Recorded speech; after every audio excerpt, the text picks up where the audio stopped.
Assalamualaikum warahmatullahi wabarakatuh. Alhamdulillah, puji tasyakur kita panjatkan kehadirat Allah Subhanahu wa taala yang telah memberikan kepada kita nikmat-nikmatnya yang tiada terhingga.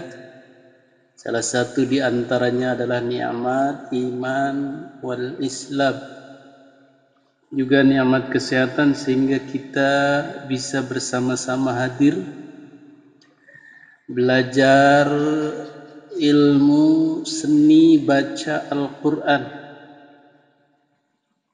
Alhamdulillah kita diberi kesehatan oleh Allah Subhanahu wa ta'ala dan juga diberikan taufik wal hidayah. Taufik itu kecocokan antara maksud Allah dengan maksud kita, tepat pas.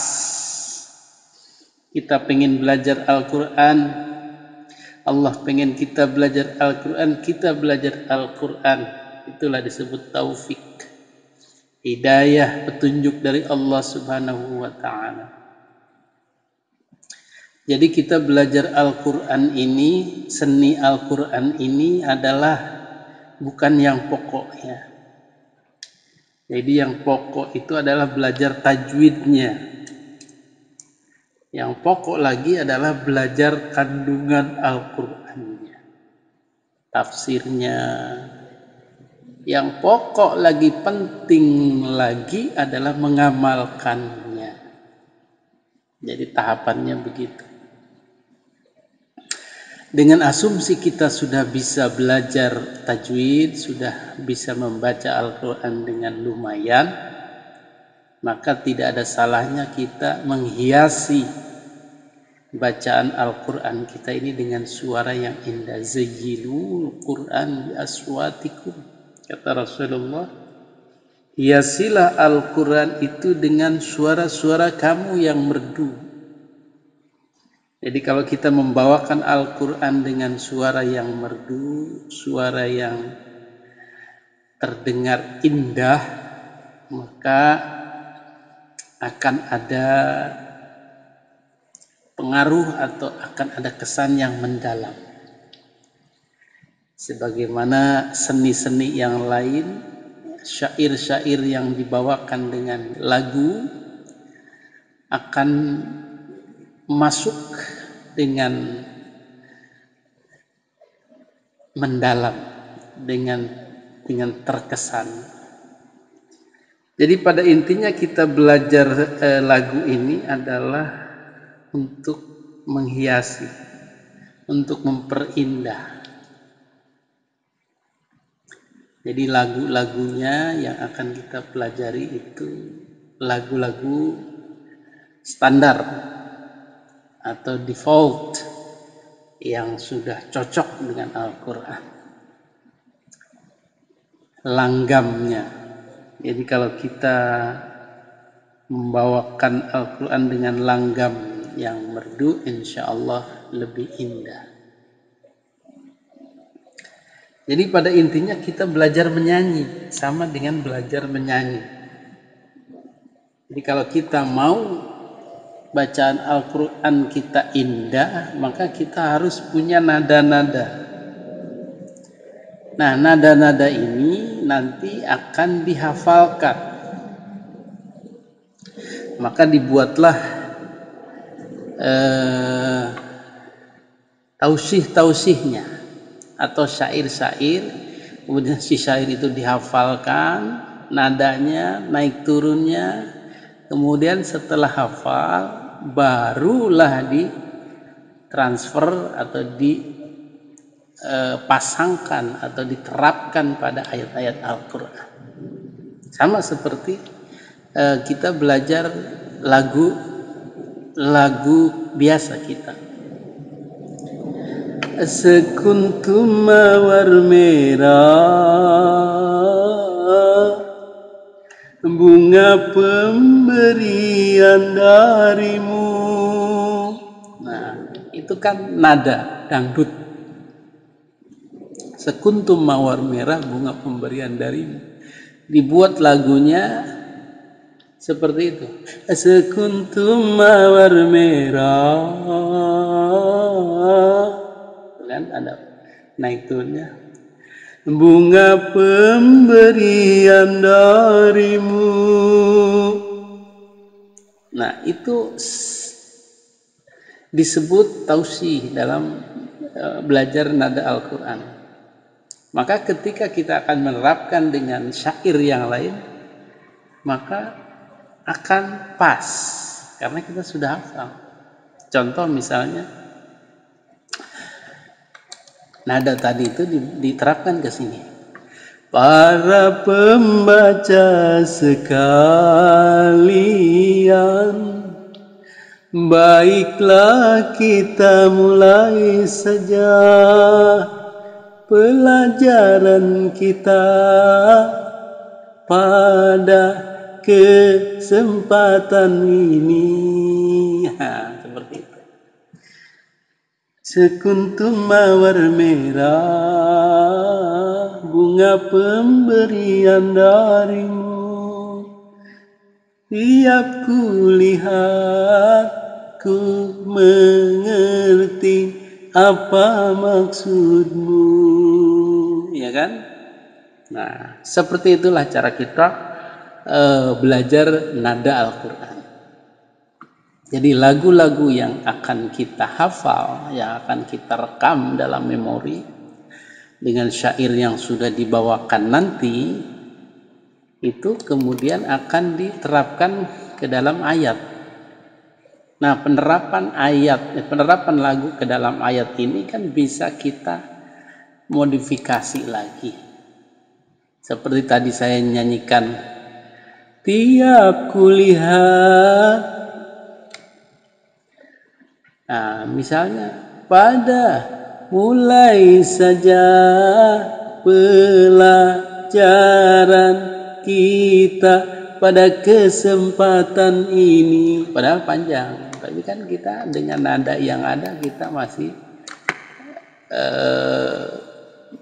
stay atau tinggal dalam lingkungan nada itu, tidak keluar. Nah itu. Hadirin para santri pondok pesantren Darul Faizin online maupun offline. Jadi tujuan kita belajar nada Al-Quran ini ya untuk menghias saja, untuk keindahan saja. Adapun untuk tujuan-tujuan lain, misalnya untuk kompetisi, musabaqah, itu bonus saja. Kalau kita sudah bagus, sudah mahir, nggak ada salahnya kita ikut lomba, ikut musabaqah, apalagi dengan suara yang menunjang, berbakatlah. Karena kadang-kadang kita memang tidak diberi bakat suara yang indah, sehingga walaupun lagunya hafal, kita kadang tidak semerdu orang yang sudah punya bakat suara yang indah tersebut. Jadi grade-nya agak di bawahnya. Tapi untuk santri-santri standar membaca Al-Quran jebolan pesantren itu ya rata-rata merdu, tidak kaku, tidak keras, tidak enak didengar gitu, atau mendengarnya indah, karena mereka ada kadang menggunakan bayati, kadang menggunakan soba, hijaz, nahawan, ros, jiharka, shika. Ini nama-nama lagu yang akan kita pelajari. Ada bayati namanya ya, ada soba dengan lagu sendiri, ada hijaz dengan nada sendiri, nahawan juga nada sendiri, ros juga nada sendiri, jiharka juga nada sendiri, shika juga nada sendiri. Jadi kalau seperti tadi lagu-lagu dangdut itu ya mungkin yang ini sekuntum mawar merah, mungkin yang ini gubuk bambu, mungkin yang hijaznya eh, termiskin di dunia, yang dangdut itu. Karena kita sudah hafal semua nada-nadanya, maka ketika kita ingin menerapkan dengan ayat, kita lebih mudah. Jadi 7 jenis nada inilah yang akan kita pelajari pada pelajaran seni baca Al-Quran ini. 1 bayati namanya ya, kemudian soba, hijaz, nahwan, ros, jiharka, dan shika. Nah, untuk bayati juga ada variasinya, soba ada variasinya, hijaz ada variasinya, nahwan pun begitu, ros, jiharka, shika, semua ada variasinya, tapi secara garis besar yang terkenal itu ya 7 nada ini, nama lagu ini. Ya, ada cabang-cabangnya nanti di modifikasi sendiri. Seperti ada nakris, aushak, sinziran, ram, kaf, karkun, dan lain-lain. Pengajaran Al-Quran ini merujuk pada pengajaran yang sudah disampaikan oleh Syekhuna Kiai Haji Muammar ZA yang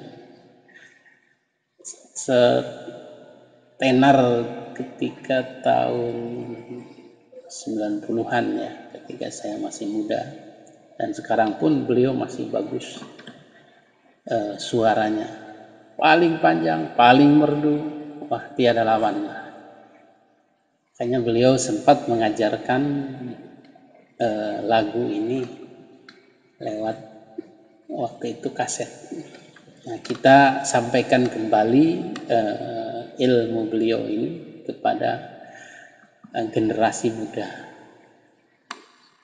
Ya, inilah lagu-lagu yang akan kita hafalkan. Jadi sistemnya nanti kita menghafal tausihnya. Tausihnya ini, syairnya ini kita hafalkan. Ini kita hafalkan nurun nabi alal awalin asfar. Nah, ini kita hafalkan. Nah, inilah semacam lagunya. Misalnya tadi sekuntum mawar merah ini segini, syairnya kita hafalkan. Karena akan diterapkan nanti kalau sudah bisa kepada ayat Al-Quran. Nah, ini adalah penerapannya nanti dalam surat Ar-Rahman. Kemudian ada lagi lagu soba. Ada syairnya kita hafal juga, hafalkan. Nah, lagu-lagu yang ada ini kita bisa terapkan dalam tilawah sehari-hari. Saya kadang menggunakan bayati untuk tilawah 1 juz pertama, kemudian kalau sudah bosan ganti lagi dengan soba, kemudian juz berikutnya ganti lagi dengan hijaz. Nah, hijaz ada lagi tausihnya atau syairnya ada lagi. Kemudian ada lagi lagu ros juga ada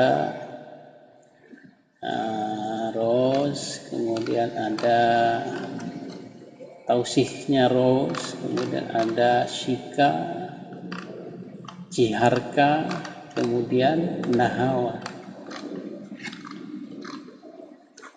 Itulah pengantar kita belajar, yaitu lagu-lagu Al-Quran. Bagaimana dengan langgam Jawa, Sunda? Nah, itu nanti kalau kita sudah lihai, udah bisa ini, ya kita bisa modifikasi ke langgam Jawa atau Sunda. Tetapi karena langgam Jawa atau Sunda ini sudah banyak dipakai untuk acara-acara misalnya tarian, acara-acara jaipongan, acara-acara pesta, maka terkadang kesan itu masih terbawa dalam Al-Quran. Maka masih 50-50 lah. Kalau komunitasnya atau pemakaiannya itu lebih banyak di kalangan pesta atau hura-hura, maka kesannya pun kurang. Tetapi tidak ada salahnya kita coba dengan langgam Jaipongan atau langgam Jawa, itu bisa saja. Cuman untuk default atau bawaannya yang cocok untuk Al-Quran itu ya lagu-lagu yang sudah ada sejak dulu, yang merupakan satu budaya dengan bahasa Arab, yang kebetulan Al-Quran adalah dalam bahasa Arab.